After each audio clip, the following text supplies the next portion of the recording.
Hello, everybody, and welcome to the Crypto Hipsters Chronicles.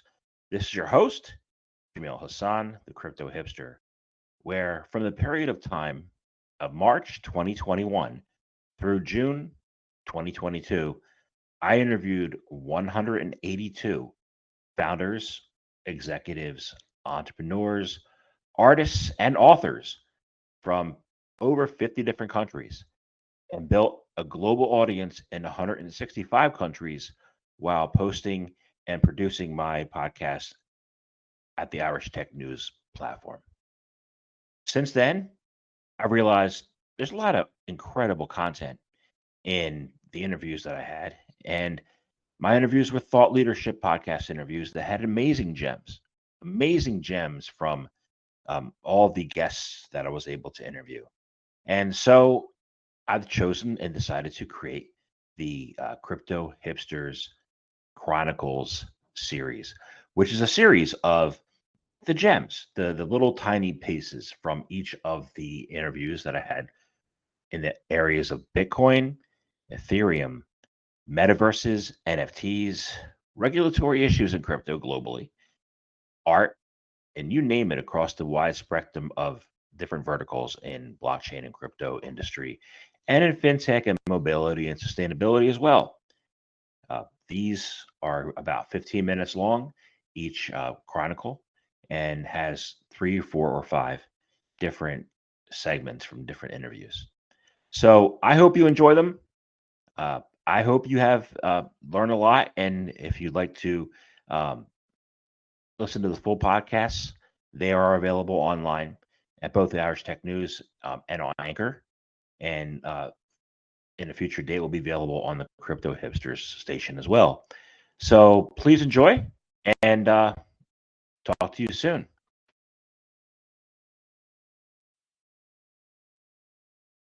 Welcome to Crypto Hipsters Chronicles, episode 37, helping online publishers build bright and abundant futures. This podcast is a compilation of three previous Crypto Hipster podcasts. The first person is Jeremy Kaufman, who is the CEO of Library and Odyssey. Second, Reggie Girath, who is the founder of Gather Network. And third is Evan Kirstel, who is the chief digital evangelist at Evira Health. And now a word from our sponsors. This is Jamil Hassan with Crypto Hipster Publishing, the managing principal, and I am delighted to announce that the Crypto Hipster podcast is sponsoring as a digital sponsor two upcoming wonderful conferences. The first is the Litecoin Summit 2022, which will be held on October 21st and 22nd at the Lynx Hotel in Las Vegas. Tickets can be purchased at www.litecoin.net/summit. And the second is the Black Arrow Conferences, Block Bali 2022. And that is on November 25 in Bali, Indonesia. And tickets can be purchased at blackarrowconferences.com/blockbali2022.html. That is the Asia's biggest blockchain event coming up on November 25. Everybody, enjoy this episode 37 of the Crypto Hipsters Chronicles.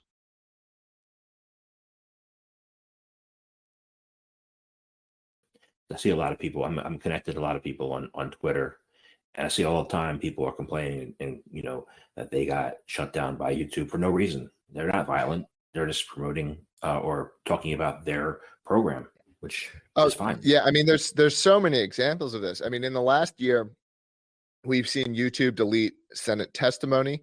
We've seen YouTube delete elected politicians and their ability to speak. We've seen YouTube delete journalists. and journalistic content. I mean, one of the crazier ones I think is this Ford Fisher story, where Ford Fisher is he's a journalist who goes around and he just films events. So he goes to the various protests and the rallies, and all he does is take out his camera and film, and he's not even really providing commentary. If he's providing commentary, it's like, very factual, like just describing what's happening. He has a video that was used in the Trump impeachment hearings, that was used by the New York Times, that was used by CNN. YouTube refuses to let this video be published. The video is not allowed on YouTube. And the only way in which YouTube will allow the video is if Ford contextualizes it. That's the word they use. What that means is spin it.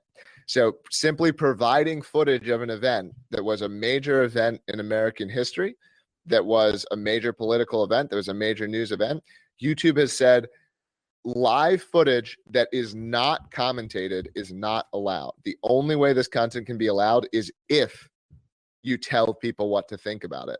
And so I think YouTube has just really gone off the rails. That's don't you think? So let me see if I get this straight. That's kind of like borderline propaganda, right? Don't you think?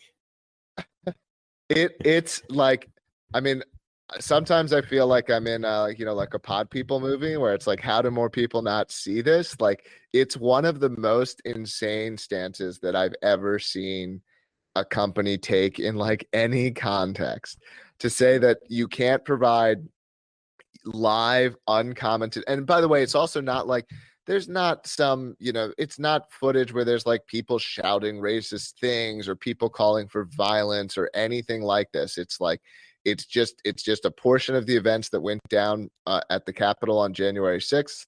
And he's not allowed to share that, despite the footage being of major national significance. Again, used in the Trump impeachment trial, used by other major news companies who are happy to share the footage when they're doing the reporting. YouTube says you have to color this. You can't provide it without context. So I think it's dystopian, honestly. I'm in awe. I know there's a lot of articles out there now that are more emotionally triggering under the guise of being academic. How does you see? Do you have your content creators on your site? Are they more academic or are they more like that? I'm just curious. You'll find a wide range. You'll find we have a lot of academic and engineering and science type creators. There's a whole category on Odyssey called Lab, where you can find, you're talking about creators like Veritasium and 3 Blue 1 Brown and Nile Red. And these are some of the most popular science creators on YouTube that are now publishing to the library network. But you can find all kinds of stuff. You can, and it's not all like that. It's like YouTube a decade ago, where you're going to find everything. You're going to find all kinds of things. And we do see, I would say, particularly, we see that like a lot of younger creators, a lot of the people, like if PewDiePie were joining today, I don't think he'd join YouTube. I think he'd be joining Odyssey. So there's all kinds of like weird and up and coming stuff that you'll find on Odyssey that you wouldn't find on YouTube. One of the reasons why I wanted to talk to you is there are some looming regulations placed on data collection. I mean, it's all over the world, right? GDPR, everything, yeah. Yeah, so I want to ask you about that. What are some of the regulations and the potential impact to you, your company, the industry, and the publishers? It's geographic based, definitely. So, I mean, if we look at EU, there's a lot more stricter policies in place as per what we have to kind of work with. Versus, let's say, Middle East, East Asia, or South America, US being another rabbit hole on its own, right? If we talk about EU, one of the biggest problems we face with publishers is because of GDPR compliance, they have a bunch of different disclaimers that they have to put up, right? And we had to create custom process flows to ensure our consent banner or consent mechanism works within their existing workflows, right? You don't want you land on a site, you're hit with like 6 different disclaimers, and then on top you see a 7th gather disclaimer. So you package all that together, so it's just one big disclaimer for cookies, opt-ins, or whatever it may be. That's for EU specifically. If we talk about East Asia or Southeast Asia, there's not really much of an impact, or even Middle East. US, yes, we're very, very careful. It's similar to how things are in EU, how we deal with data. data compliance. We do have a data compliance policy in place, which is managed by our general counsel. And yeah, I mean, it's not, as of now, we haven't seen anything major happen in terms of Gather because of the way we're kind of structured.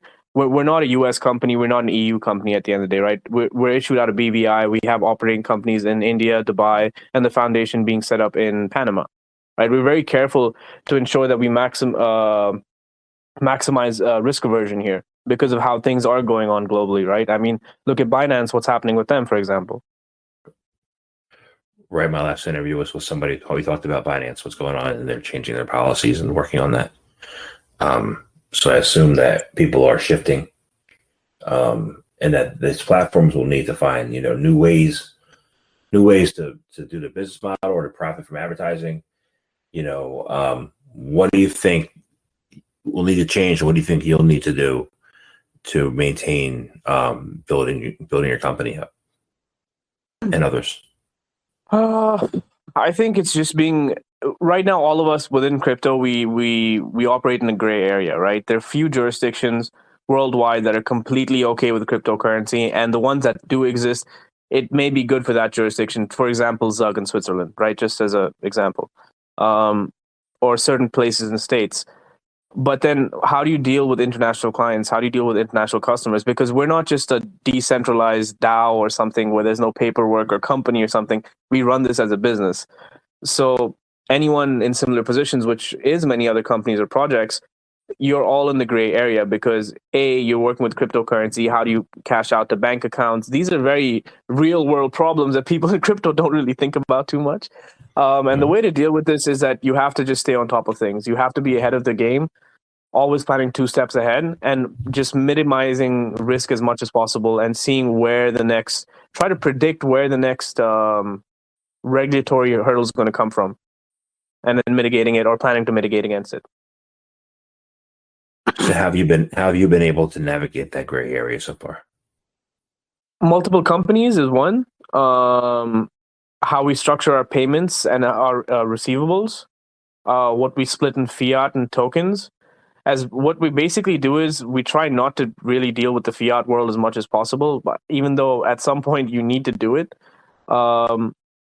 we try to transact as much in cryptocurrency as much as possible.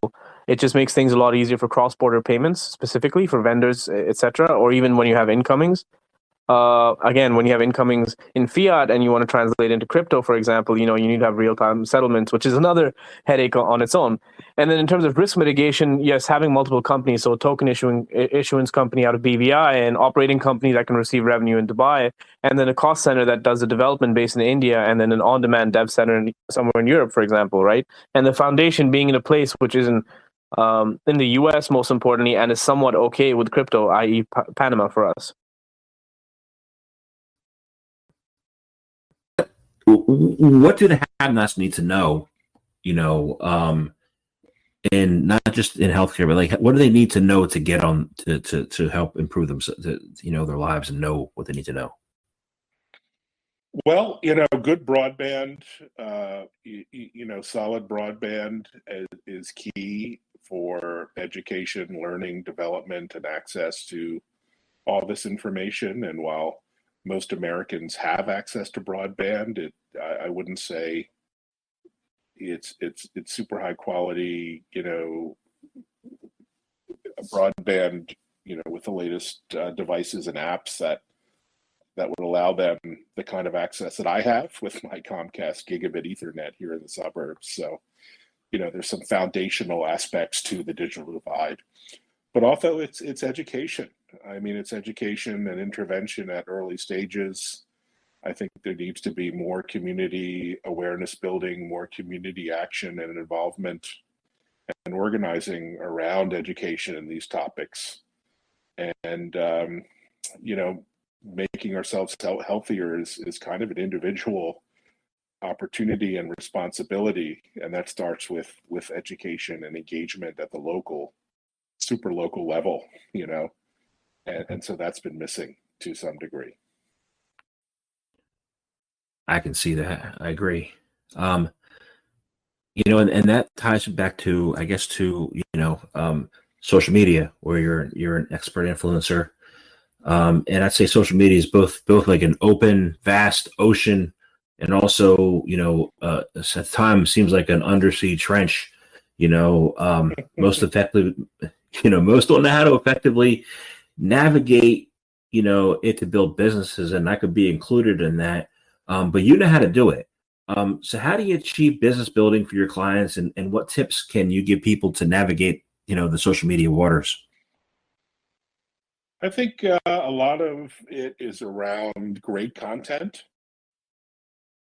So whether you curate great content, simply share really interesting and exciting content to your audience, or create interesting content, whether it's written word, blogs or articles, whether it's spoken word, Clubhouse, or maybe podcasts, or video word, creating interesting, compelling video content. You need to create interesting and relevant content for your audience, for your potential clients, for your community that's going to resonate. And so everything on social revolves around that content, that point of view, that perspective, those insights. And then it's about scale. It's not enough to publish a blog once a month. It's not enough to put share an interesting article on LinkedIn once a week, or post on Instagram, every few weeks. You need to create and deploy content at scale to really get noticed by your audience. And so that's sort of what I educate and help my clients with. And how would one who doesn't know the first thing about scaling, how would they go ahead and learn how to scale? We have this beautiful thing called the Google machine. So you can go to Google, and you can YouTube, and you can type in, how do I scale my audience? How do I grow on social? How do I create a YouTube video? And literally the universe is at your fingertips. And there's free content, free education, free classes, articles, videos, guides. I mean, literally everything you need to know about marketing and social is at your fingertips. So I kind of get that question a lot, and I laugh, because there's 48 different tactics I deploy, but all of this stuff is in the public domain. So there's a lot of education people can do, including how do I start a podcast? How do I build it? How do I edit audio? How do I market a podcast, as you guys know how to do so well? And there's all that information in the public domain. So it's more a case of taking action, taking a first step, just doing it, versus asking how to do it. Great. A lot of people ask me how I know so much about crypto, and I'm like, I put 35,000 hours in 4 years. So right. No, it's so true. It's like you learn by doing, and honestly, trial and error, and successes and mistakes, and but there's no barrier anymore to us doing anything we want to do on the internet, including starting a business on Shopify to sell something there, or starting an Amazon store. It's all about just doing it now, versus how to get started, or how to be effective.